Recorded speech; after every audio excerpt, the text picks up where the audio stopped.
नमस्कार छात्रों। पिछली वीडियो में हमने 10वीं कक्षा के छापा इस कविता के बारे में जानकारी हासिल की थी। आज हम भारत के द्वितीय प्रधानमंत्री लाल बहादुर शास्त्री जी के बारे में उनके पुत्र यानी लेखक सुनील शास्त्री जी ने अपने पिता के बारे में जो विचार व्यक्त किए हैं उनके बारे में आज हम जानकारी हासिल करेंगे। आप एक राजनेता के अलावा कवि और लेखक भी हैं। आपको कविता, संगीत और सामाजिक कार्यों में विशेष लगाव है। सामाजिक आर्थिक बदलाव पर अपने विचारों को आप पत्र पत्रिकाओं में व्यक्त करते रहते हैं। सुनील शास्त्री जी की जो कृतियां हैं, प्रमुख कृतियां, उनमें से लाल बहादुर शास्त्री मेरे बाबूजी इस पुस्तक का अंग्रेजी अनुवाद भी हुआ है। इस गद्य पाठ में लेखक ने स्वर्गीय लाल बहादुर शास्त्री जी की ईमानदारी, सादगी, सरलता, सच्चाई और परदुख कातरता आदि गुणों को बड़े अच्छे ढंग से यहाँ पर उजागर किया है। यानी लाल बहादुर शास्त्री जी के सामान्य परिवार में उनका जन्म हुआ और सादा जीवन और उच्च विचार के सिद्धांत को मानने वाले लाल बहादुर शास्त्री जी थे और उन्होंने अपने जीवन भर में जो ईमानदारी की प्रतिमूर्ति जो दिखाई है, उनके जो गुण है ईमानदारी के, उसके बारे में सुनील शास्त्री जी ने हमें इस पाठ में जानकारी दी है। क्या कहते हैं? हमने अपने जीवन में बाबूजी के रहते अभाव नहीं देखा। उनके न रहने के बाद जो कुछ मुझ पर बीता वो दूसरी तरह का अभाव था कि मुझे बैंक की नौकरी करनी पड़ी। लेकिन उससे पूर्व बाबूजी की रहते मैं जब जन्मा था तब वे उत्तर प्रदेश में पुलिस मंत्री थे। उस समय गृह मंत्री को पुलिस मंत्री कहा जाता था। इसलिए मैं हमेशा कल्पना किया करता था कि हमारे पास ये छोटी गाड़ी नहीं, बड़ी आलीशान गाड़ी होनी चाहिए। बाबूजी प्रधानमंत्री हुए तो वहां जो गाड़ी थी वो थी इम्पला शेवरलेट। उसे देख देख बड़ा जी करता था कि मौका मिले और उसे चलाओ। प्रधानमंत्री का लड़का था, कोई मामूली बात नहीं थी। सोचते विचारते कल्पना की उड़ान भरते एक दिन मौका मिल गया। धीरे धीरे हिम्मत भी खुल गई थी ऑर्डर देने की। हमने बाबूजी के निजी सचिव से कहा, सहाय साहब जरा ड्राइवर से कहिए इम्पला लेकर रेजिडेंस की तरफ आ जाए। 2 मिनट में गाड़ी आकर दरवाजे पर लग गई। अनिल भैया ने कहा, मैं तो इसे चलाऊंगा नहीं, तुम ही चलाओ। मैं आगे बढ़ा, ड्राइवर से भी चाबी मांगी। बोला, तुम बैठो, आराम करो, हम लोग वापस आते ही अभी। गाड़ी ले हम चल पड़े। क्या शान की सवारी थी, याद कर बदन में झुरझुरी आने लगी। जिसके यहाँ खाना था वहाँ पहुँचा। बातचीत में समय का ध्यान रहा, देर हो गई। यानी हमने अपने जीवन में बाबूजी की रहते अभाव नहीं देखा, यानी कोई कमी उनके जीवन में कभी नहीं आई। जब तक लाल बहादुर शास्त्री जी थे तब तक सुनील शास्त्री जी के जीवन में कभी भी अभाव नहीं आया, कोई कमी नहीं आई। सब कुछ अच्छा मिलता था, खाना भी अच्छा मिलता था, सब कुछ अच्छा रहता। उनके न रहने के बाद जो मुझे मुझ पर बीता वो दूसरी तरह का अभाव था कि मुझे बैंक की नौकरी करनी पड़ी। यानी उनके जाने के बाद, न रहने के बाद लेखक पर कहता है कि कुछ मुझ पर बीती बात हो गई कि वह दूसरी तरह का अभाव था कि उनके जाने के बाद सुनील शास्त्री जी ने लेखक को बैंक की नौकरी करनी पड़ी। लेकिन उससे पूर्व बाबूजी के रहते में जब जन्मा था, उनका जन्म हुआ, तब वह उत्तर प्रदेश के पुलिस मंत्री थे। यानी जब लेखक जन्मे थे तब वह उत्तर प्रदेश के पुलिस मंत्री रहे थे। उस समय गृह मंत्री को पुलिस मंत्री कहा जाता था। उस जमाने में आजकल हम उसे गृह मंत्री कहते हैं, जैसे महाराष्ट्र के गृह मंत्री, केंद्र सरकार के गृह मंत्री जो होते हैं। उस जमाने में उस मंत्री को पुलिस मंत्री कहा जाता था। आज हम उनको गृह मंत्री कहते हैं। इसलिए मैं हमेशा कल्पना किया करता था कि हमारे पास एक छोटी गाड़ी नहीं, बड़ी आलीशान गाड़ी होनी चाहिए। जब वो पुलिस मंत्री थे लाल बहादुर शास्त्री जी, तो उनके घर में एक छोटी सी क्या थी, गाड़ी थी, और उस गाड़ी में बैठकर वे चलते थे। लेकिन लेखक के मन में हमेशा यह बात रहती थी कि हमारे पास ऐसे एक आलीशान बड़ी गाड़ी होनी चाहिए। जैसे आपके भी मन में अनेक विचार आते हैं कि हमारे पास भी इस प्रकार की गाड़ी होनी चाहिए, बंगला होना चाहिए, नौकर होनी चाहिए, सब कुछ हमारे पास होना चाहिए। यह स्वप्न हम देखते हैं, ये सपना हम देखते हैं। उसी प्रकार लेखक के मन में यह ऐसा विचार आता था कि हमारे घर में भी एक ऐसी एक आलीशान गाड़ी होती थी। और बाबूजी प्रधानमंत्री हुए तो वहाँ जो गाड़ी थी वो थी इम्पला सेवरलेट। उस जमाने में सबसे ज़्यादा प्रधानमंत्री के पास यह गाड़ी हमेशा रहती थी, और उस गाड़ी का नाम था इम्पला सेवरलेट। गाड़ी का नाम था। उसे देख देख बड़ा जी करता था मौका मिले और उसे चलाओ। और मन में विचार आता था हमेशा कि जैसे ही मौका मिले ये इम्पला सेवरलेट गाड़ी मैं चलाऊं। लेखक के मन में ये हमेशा विचार आते रहते थे। प्रधानमंत्री का लड़का था, कोई बड़ी बात नहीं थी, प्रधानमंत्री के भी लड़के थे। आजकल के ज़माने में हम देखते हैं कि बड़े बड़े लोगों के जो बेटे वो क्या करते हैं, और उस जमाने में वे क्या थे, प्रधानमंत्री के बेटे थे।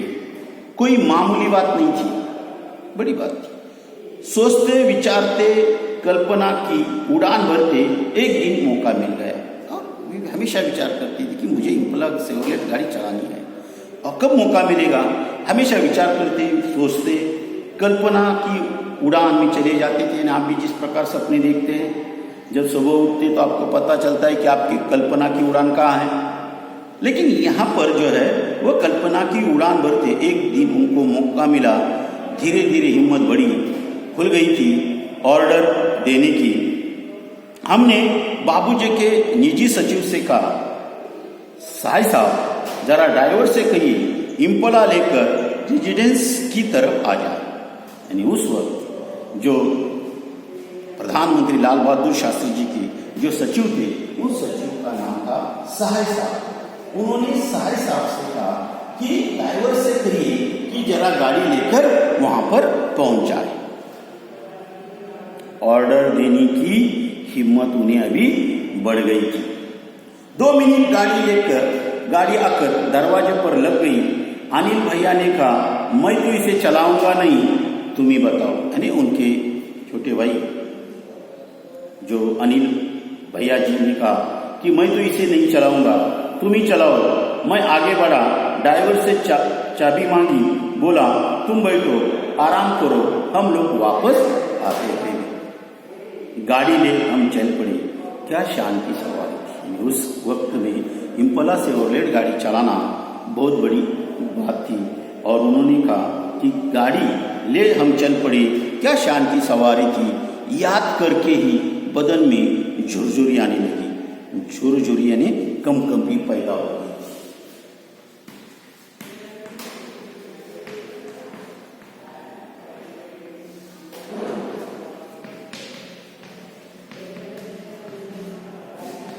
यानी उनके मन में एक कंपनी पैदा हो गई। यानी जैसे ही हम किसी गाड़ी पर बैठ जाते थे, शानदार गाड़ी में बैठ जाते तो मन में कौन कौन से विचार, कौन कौन से ख्याल हमारे मन में आते थे।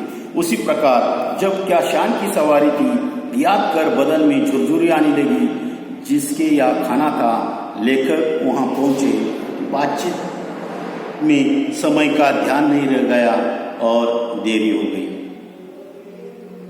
याद आया बाबूजी आए होंगे, और जब देर हो गई तो उनके विचार में, अरे बाबूजी आए होंगे।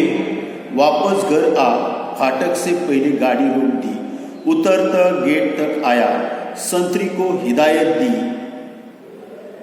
सूचना दी, यह सैल्यूट वैल्यूट नहीं, बस धीरे से गेट खोल दो, वो आवाज करे तो उसे बंद मत करो, खुला छोड़ दो। और वापस जब घर हो गए उतरकर वे गेट पर आए।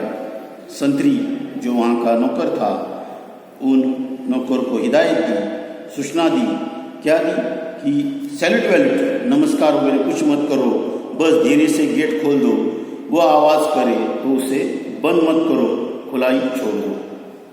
क्यों ऐसा? कि बाबूजी का डर, वो खटखट सैल्यूट करे मारेगा तो आवाज़ होगी, और फिर गेट की आवाज़ से बाबूजी को हम लोगों के लौटने का अंदाज हो जाएगा। वे बेकार में पूछताछ करेंगे, अभी बात ताज़ा है, सुबह तक बात पानी पड़ चुका होगा। संतरी से जैसा कहा उसने कहा, दबे पे पीछे किचन के दरवाजे में अंदर घुसा। जाते ही अम्मा मिली, यानी माँ मिली। पूछा, बाबूजी आ गए? कुछ पूछा तो नहीं? बोली, हाँ आ गए, पूछा था, मैंने बता दिया। आगे कुछ कहने की हिम्मत नहीं पड़ी, यह जानने सुनने की बाबूजी ने क्या कहा, पर हिदायत की, निर्देश, सुबह किसी को कमरे में मत भेजिएगा। और बाबूजी का मन में डर था, खटखट की आवाज़ हो गई, न होने से सैल्यूट मारेगा तो आवाज़ होगी। ये जो बातें उनके मन में, क्योंकि बाबूजी के बारे में ने प्रधानमंत्री लाल बहादुर शास्त्री की, यानी अपने पिता के प्रति जो उनके मन में जो डर था, वो डर यहाँ पर अभी ताज़ा था। सुबह तक बात में पानी पड़ जाएगा। संतरी ने जैसा कहा वैसे उन्होंने किया। ठीक है, कोई बात नहीं, गाड़ी लेट हो गई, अब संतरी से सब कुछ कहा दिया गया है। लेकिन दबे पाव जब वो पीछे की किचन के दरवाजे से अंदर घुसे, जाते ही उन्हें अपनी माँ का दर्शन हुआ। अम्मा मिली। पूछा, बाबूजी आ गए? कुछ पूछा तो नहीं? हाँ आ गए, पूछा था, मैंने उनको बता दिया है। यानी माँ ने सब कुछ, जो कुछ होगा वो बता दिया होगा। जैसे आपकी माँ आपका शुभ बोल जो होती है वो पिताजी से छुपा कर रखती है। आगे कुछ कहने की हिम्मत नहीं पड़ी, यह जानने सुनने की बाबूजी ने क्या कहा। फिर हिदायत, निर्देश दी, सुबह किसी को भी कमरे में मत भेजिएगा। रात देर हो गई, सुबह देर तक सोना होगा। सुबह 5:30 पौने 6 बजे किसी ने दरवाज़ा खटखटाया। नींद टूटी।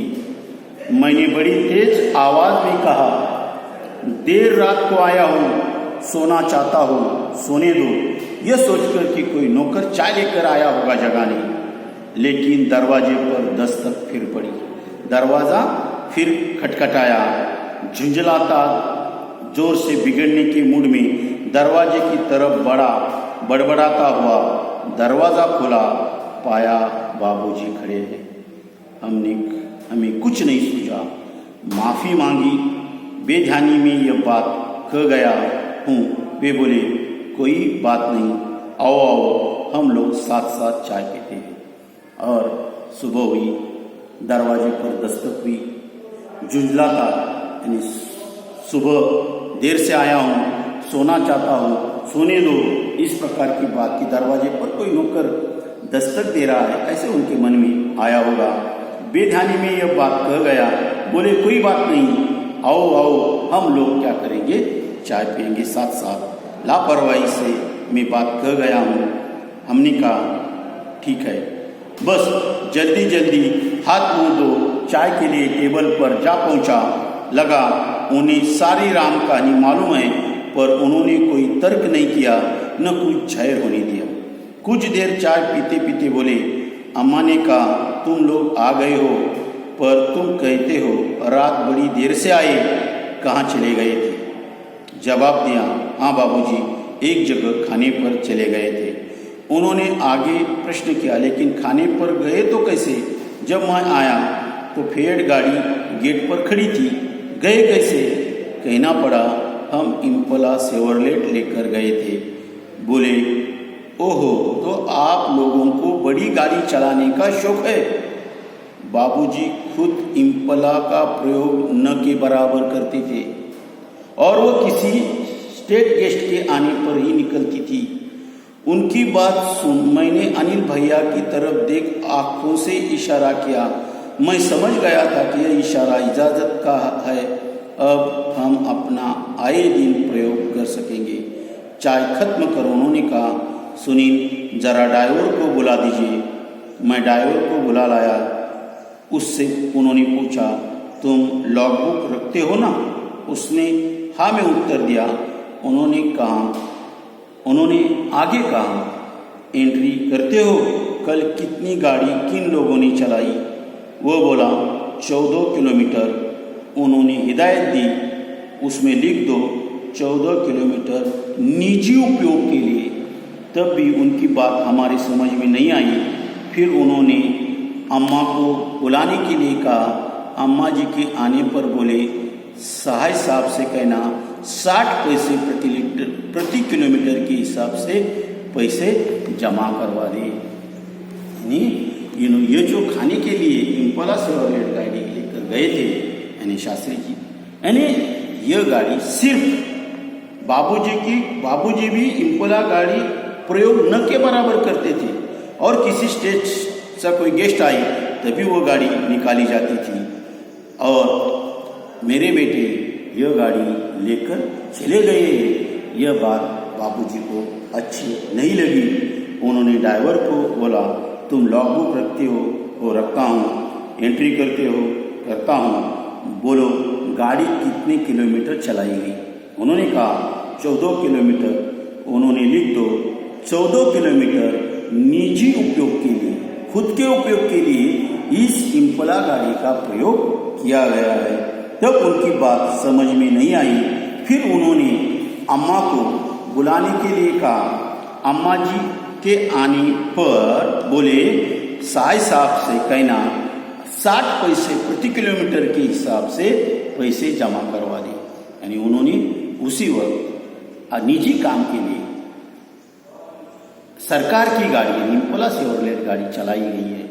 इस गाड़ी का उपयोग निजी के लिए किया है। इसलिए साई साहब से उनके जो सचिव थे उन सचिव को कहा कि साई साहब आप क्या करें, यह 60 पैसे उस जमाने में प्रति किलोमीटर, 14 किलोमीटर गाड़ी गई है, 60 पैसे किलोमीटर से हिसाब में से पैसे क्या कर दो, जमा कर दो।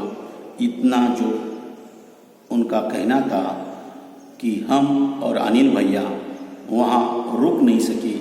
जो रुलाई छुट्टी तो वह कमरे में भागकर पहुँचने के बाद भी काफ़ी देर तक बंद नहीं हुई। हम दोनों ही जन देर तक फुट कर क्या करते रहे और रोते रहे। फुट कर होना हो रहा है, जोर से होना।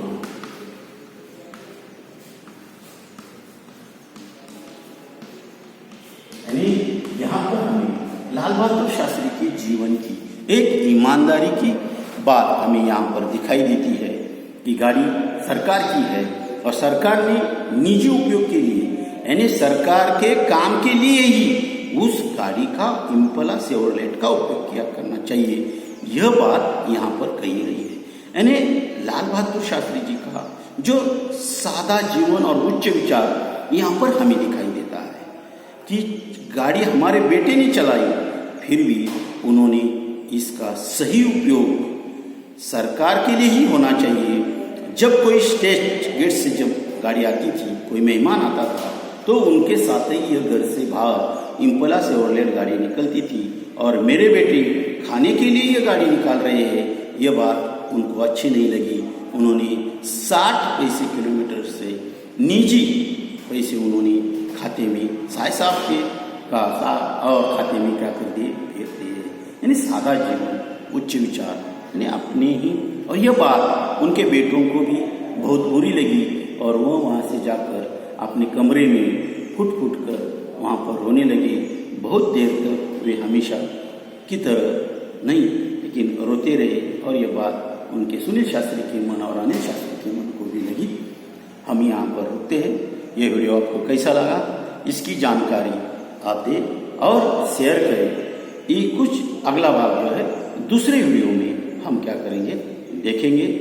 धन्यवाद छात्रों।